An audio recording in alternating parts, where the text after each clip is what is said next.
Hello, this is Gavin Lucky, and I'm here on the Fringe with my good friend Dave. Say hello, Dave. Hey, everybody. This week, we're talking about a very serious global issue that is not being talked about enough in the mainstream media. Or when it is being talked about, it's being talked about in kind of a disconnected way.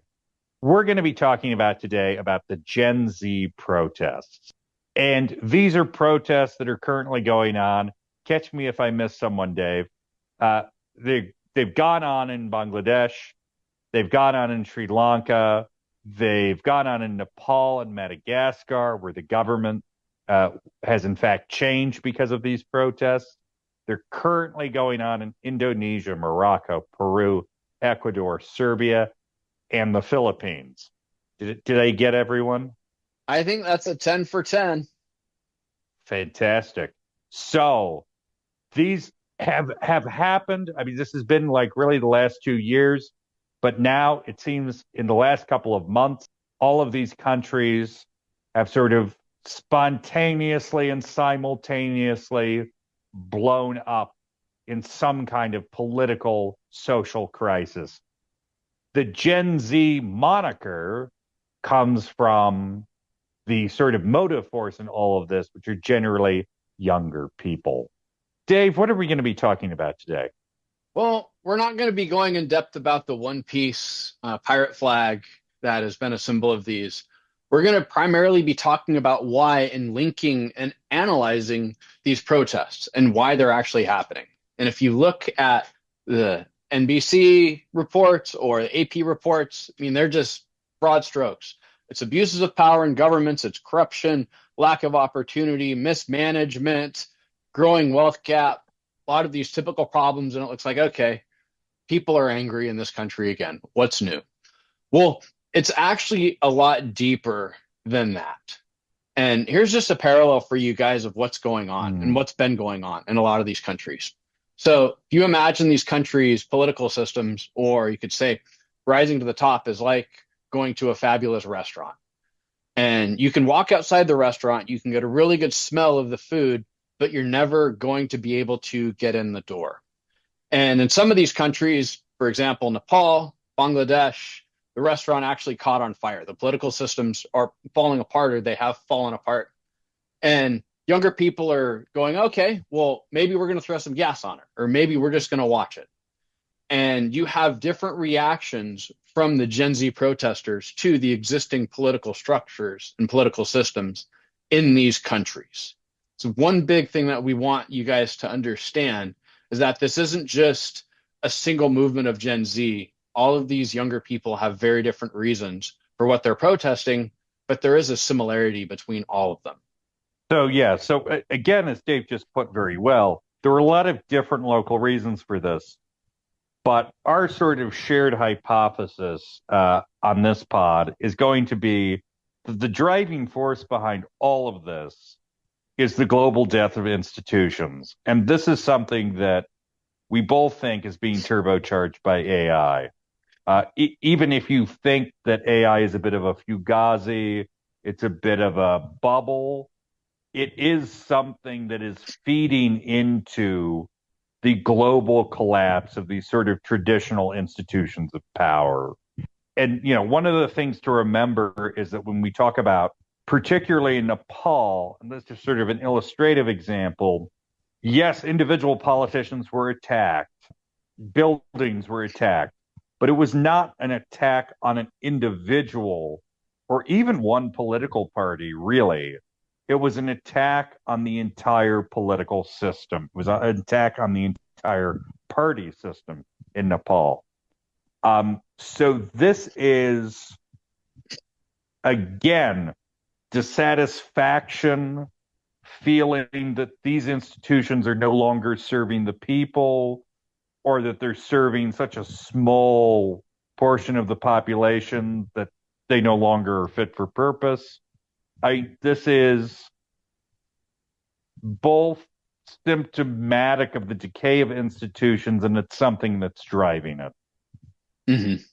Yeah. Uh, And I mean, if you look just Indonesia and the Philippines, two of the countries. Mm, So Indonesia, in the last couple of months, it's calmed down quite a bit. The Indonesian government is trying to help local people in Indonesia. So the average GDP per capita is about $4,000 to $5,000 per year. And the Indonesian government is putting about $12 billion into the country's banks. So it's about mm. $44, $43 per person. So they're trying to do something where, hey, we're trying to add more money, we're trying to add more opportunity for Indonesians to either start businesses or to invest in themselves or invest in their communities, but it's not really a lot of money. And they're also going after some of the police officers that were responsible for killing a Gojek driver in a protest. So the Yeah. Indonesian government is looking at this as, okay, we've got to do something about this and keep the people happy because this is not working.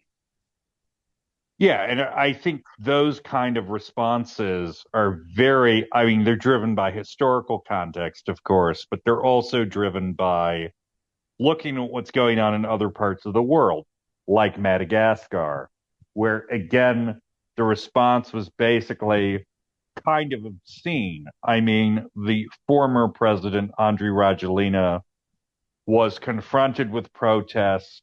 People were upset again, income disparity, a rising cost of living, just sort of general, what I would class as economic despair.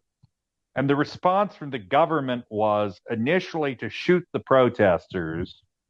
And then when that didn't calm things down, to go, okay, okay, we get you're upset. Give me 2 more years and then maybe I'll leave. That did not go over well. And he had to leave, escorted by the French military. And he's not coming back anytime soon. So I think when you see things like that happening, not that Madagascar is close to Southeast Asia, maybe culturally, but definitely not geographically. When you see something like that happening, or you see what happened in Nepal happen, you are going to go, I don't want that to be me. I really don't want that to be me.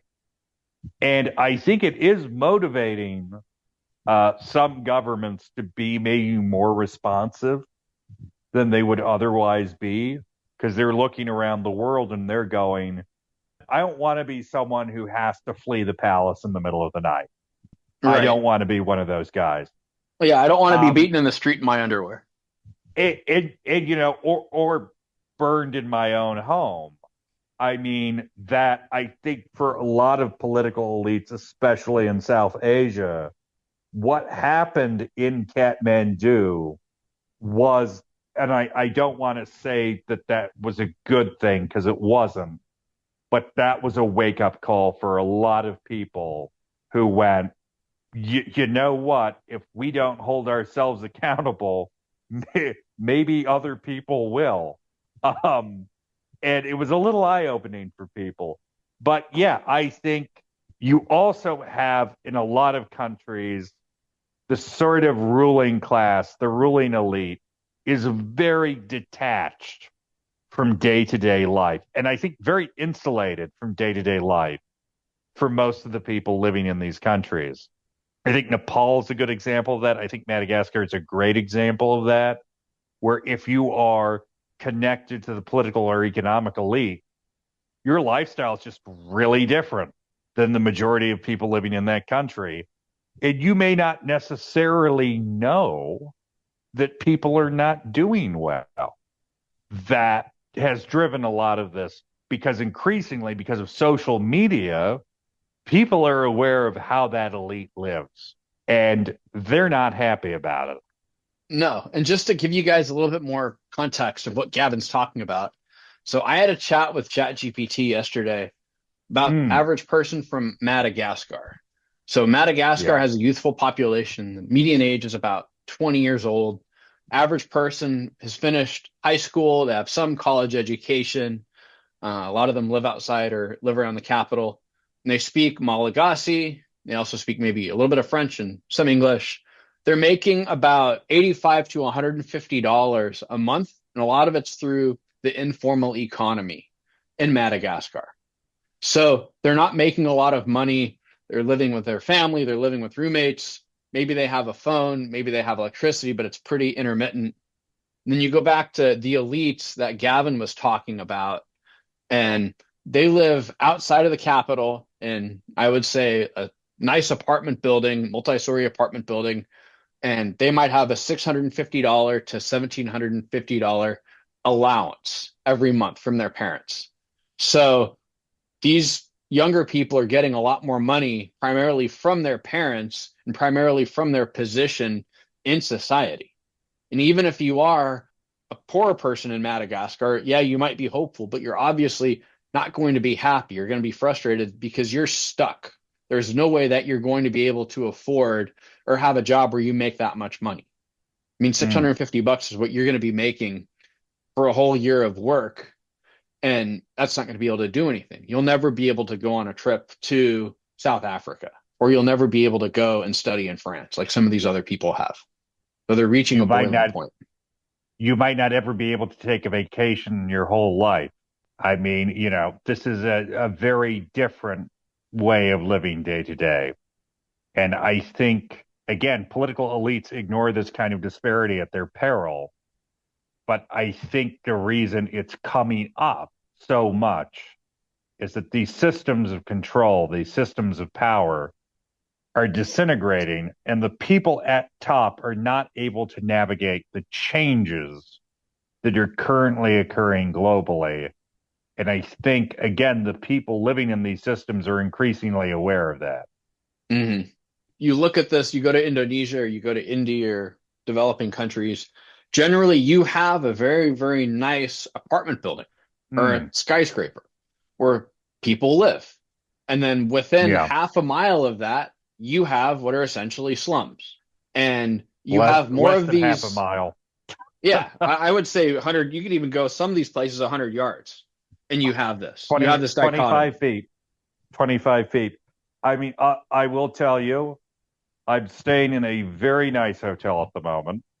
I'm not giving them advertising. They don't need it. It's a very nice hotel. And if you look out over the city, it has a city view.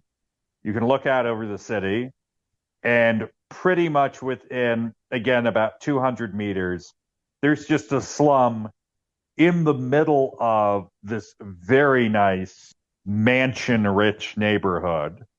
There's just a slum, and that's where the workers live. And that's just how things are. And I think increasingly, the issue these systems are dealing with or not dealing with is that people are going, but why? And no one's able to give them no one's able to give them any comprehensible answer. Right. I mean, a lot of these countries too, these are collectivist societies. So everybody's supposed to be kind of in the same boat together. And when you have this disparity, you have a really, really nice hotel or you have a really nice apartment building by a slum and the slum keeps growing, or you have another really, really nice building in the neighborhood. It's like, okay, why can't we get access to this place? When are we going to be able to live in a place like this? Why does the slum just keep growing? And people are increasingly clear that the opportunity to get out of their position is not going to happen. It's not going to happen for them, and it's not going to happen for their children. And the people who are currently in control are clearly intent on keeping that control. And I think we are at a point, and I mean, I would say to a degree, this is going on globally, right? This is, a global dissatisfaction with institutions, a global fear of change, and a global fear that these elites that have either been democratically appointed or have seized power in some way, these elites are no longer, if they ever were, able to protect people from these massive changes going on. Well, Gavin, you just put your tinfoil hat in the middle of that on your head, and I'm about to do the same thing. Like, I'm 100% with you. Like, these are fear in person. This is fear on the streets. Yep. People are afraid. People are afraid of technology, and people are afraid that there's a lack of leadership that can guide them as this technology is implemented across the world into everything that we do. And these institutions are very slow. This technology is like a bullet train, and the Yeah. institutions can't keep up with the technology. We've talked about this in other podcasts too, but this fear is going to keep growing over Mm. time as there's a bigger gap between people that have and people that don't have. And society needs to do something if society wants to stay as it has been the last 2,000 to 3,000 years or even longer. Well said. On that note, thank you for listening. We're so happy to have our wonderful On the Fringe community. Please keep listening, keep liking, keep commenting, keep subscribing. Jeez. Keep subscribing and keep sharing with your friends. We really appreciate all the engagement we get from you guys and keep tuning in because this is not something we're going to stop talking about. It's an important emerging issue that we will continue to revisit. So, Yes, it again, is. thank you so much and all the best from me and Dave here on the Fringe. Yep. Thank you guys. This is right around our 100th episode, and we would not be here without you all. We sincerely appreciate it, and we look forward to having you guys on another podcast. Take care.